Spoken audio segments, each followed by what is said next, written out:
जय हिंद साथियों, स्वागत है आपका आपके अपने YouTube channel one day exam with Durgesh में। साथियों, वीडियो से रिलेटेड मैंने जो स्ट्रेटेजी की वीडियो बनाई थी उसके बाद में सुनने में एक बात आ रही है जो मैं आपके साथ शेयर करना चाहता हूं, और इसमें कितनी सच्चाई है ये आप कमेंट करके बता सकते हैं।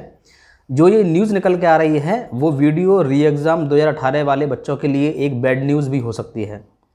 साथियों, जिनके पास में यूपी ट्रिपल एस सी का जो ट्रिपल सी का जो सर्टिफिकेट नहीं है उनके रिगार्डिंग, और जिन्होंने फॉर्म तो भरा था लेकिन वो किसी वजह से एग्ज़ाम को नहीं दे पाए थे, उनके रिगार्डिंग ये न्यूज़ है।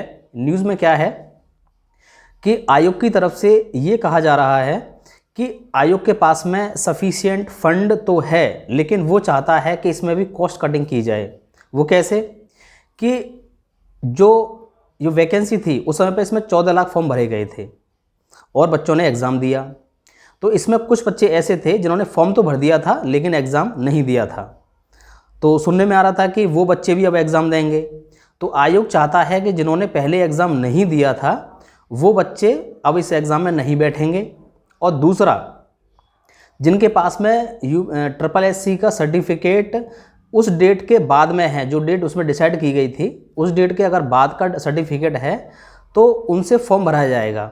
यदि आपके पास में वैलिड तारीख तक, जो उसकी तारीख निर्धारित की गई थी, जो जुलाई तारीख थी, जुलाई 2018, 31 जून 2018, यदि आपका सर्टिफिकेट उस तारीख तक है तो आप इस फॉर्म में अप्लाई करेंगे और आयोग उसमें छंटनी करेगा।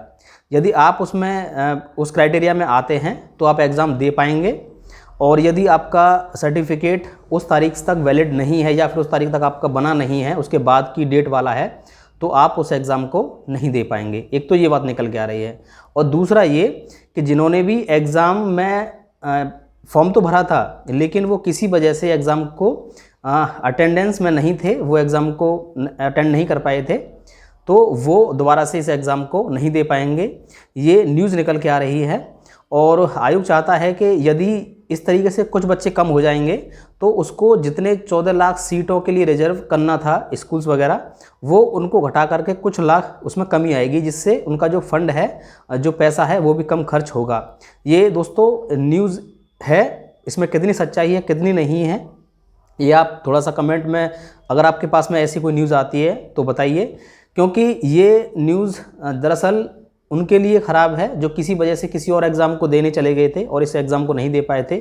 उनका दूसरा मौका जो मिल रहा है वो शायद छिन सकता है। तो बैड न्यूज़ तो है उनके लिए। बाकी जिनका सर्टिफिकेट उस डेट तक का नहीं था तो उनके लिए तो कोई इससे फ़र्क पड़ने वाला है नहीं है, क्योंकि फाइनल सिलेक्शन तो उनका ही होगा जिनका जो सर्टिफिकेट है वो उस वैलिड तारीख तक था।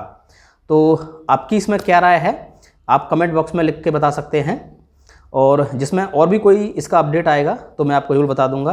आप अपनी तैयारी को करते रहिए, और आप टेस्ट और जो मैंने बुक आपको बताई हैं वो आप बुक फॉलो करते रहिए और अपनी तैयारी उधार देते रहिए। बाकी इसमें कोई नई डेवलपमेंट होती है तो मैं आपको वीडियो से उसे इन्फॉर्म करूँगा। जय हिंद।